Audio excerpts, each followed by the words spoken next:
हवामान बदलामुळे होणाऱ्या दुष्परिणामांबाबत जनजागृती करण्याच्या उद्देशाने शालेय विद्यार्थ्यांसाठी सुरू करण्यात आलेल्या पुणे हवामान योद्धा या उपक्रमाचे यंदाचे हे तिसरे पर्व आहे।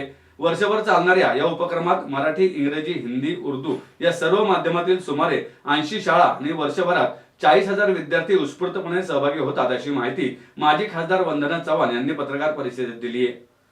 पुणे श्रमिक पत्रकार संघ येथे आयोजित पत्रकार परिषदेत माजी खासदार आणि अलर्टच्या संस्थापक वंदना चव्हाण, पुणे महापालिकेच्या पर्यावरण विभागाचे उपआयुक्त संजय शिंदे, पर्यावरण अधिकारी मंगेश दिघे, पुणे क्लायमेट वॉरियरच्या मुख्य समन्वयक ॲडव्होकेट दिव्या चव्हाण, जाचक सृष्टीचे अध्यक्ष सचिन नाईक, स्वप्नील दुधाने, हर्षदा अभ्यंकर यांनी या महोत्सवाबद्दल माहिती दिली।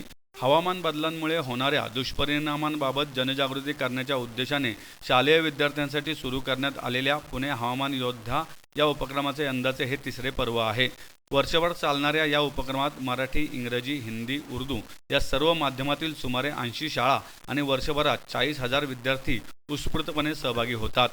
जंगलाचे रक्षक, कचऱ्यातून संपत्ती, हवामान बदलाचे पडसाद व शाश्वत भविष्य या विषयांना अनुसरून वेशभूषा स्पर्धा, फॅशन शो, पोस्टर स्पर्धा, नृत्य, पथनाट्य व पर्यावरण गीतांचे सादरीकरण, कापडी पिशवी रंगवणे व टेरेरियम कार्यशाळांचे व पर्यावरण संवर्धनासाठी कार्यरत असणाऱ्या संस्थांचे स्टॉल्स, पर्यावरणपूरक वस्तूंची विक्री आणि अनुज खरे व सतीश खाडे यांचे अनुक्रमे सिमेंटच्या पलीकडे पुण्यातील वन्य वैभवांचा शोध व छत्रपती शिवाजी महाराज पर्यावरण संवर्धनाचे प्रणेते या विषयावर व्याख्यान अशा भरगच्च कार्यक्रमाचे आयोजन या महोत्सवात करण्यात आल्याचं वंदना चव्हाण यांनी सांगितलं। 18 जानेवारीला पंडित जवाहरलाल नेहरू ऑडिटोरियम घोले रोड इथं आपण द बिग ग्रीन फेस्ट असा कार्यक्रम घेतला आहे। त्याच्यामध्ये गेले 3 वर्ष अलर्ट संस्थेतर्फे आम्ही पुणे क्लायमेट वॉरियर्स असा उपक्रम राबवतो, ज्याच्यामध्ये 80 शाळांमध्ये 6वी, 7वी, 8वीमध्ये मुलांमध्ये अवेअरनेस आणि त्यांच्या माध्यमातून त्यांचे पालक आणि समाजामध्ये सुद्धा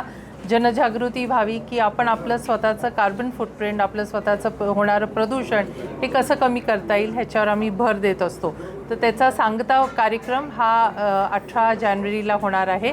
त्याच्यामध्ये वेगवेगळ्या शाळांचे स्टॉल्स असतील, वेगवेगळे NGOज जे स्वयंसेवी संस्था आहेत पुण्यामध्ये, ज्या कोण पाण्यावर काम करतात, कोण एअर क्वालिटीवर करतात, कोण सॉलिड वेस्टवर करतात, यांच्या उपक्रमांचं प्रदर्शन त्या ठिकाणी मांडलं जाणार आहे। अनेक पुणेकर नागरिक असे आहेत की त्यांना ह्याच्यात सहभागी व्हायचं असतं, कारण शेवटी हे महानगरपालिकेचं काम असलं तरी नागरिक म्हणून आपलीसुद्धा काही फार मोठी जबाबदारी असते। तर ह्याला त्यांना एक्सपोजर मिळावं या दृष्टीने आपण हे स्टॉल्स मांडलेले आहेत। काही जण घरगुती इको फ्रेंडली असे प्रोडक्ट्स करतात, एस्पेशली कोविडनंतर खूप अवेअरनेस बदलला आहे की इको फ्रेंडली प्रोडक्ट्सच आम्ही वापरणार, तर त्याचं आपण एक्झिबिशन मांडणार आहोत।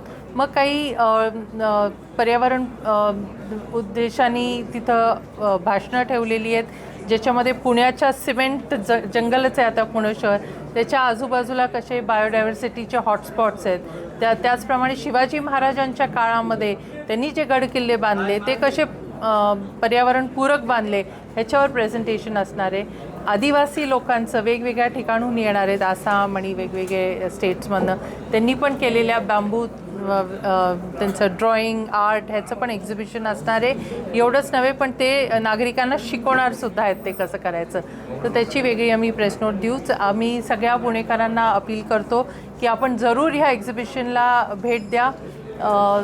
सकाळी 10 वाजल्यापासून संध्याकाळी 6पर्यंत हा उपक्रम आहे, 18 तारखेला पंडित जवाहरलाल नेहरू ऑडिटोरियममध्ये। यामध्ये पुणे महानगरपालिका, कमिन्स, जनवाणी, सृष्टी आणि अनेक वेगवेगळ्या पर्यावरण संस्था ह्याच्यात सहभागी होत आहेत। त्यामुळे आपण जरूर भेट देऊन स्वतःला जीवनशैली आपल्या बदलण्यामध्ये आणि महानगरपालिकेला आपला हातभार लावण्यामध्ये आपण सगळे सहभागी व्हाल अशी विनंती। धन्यवाद।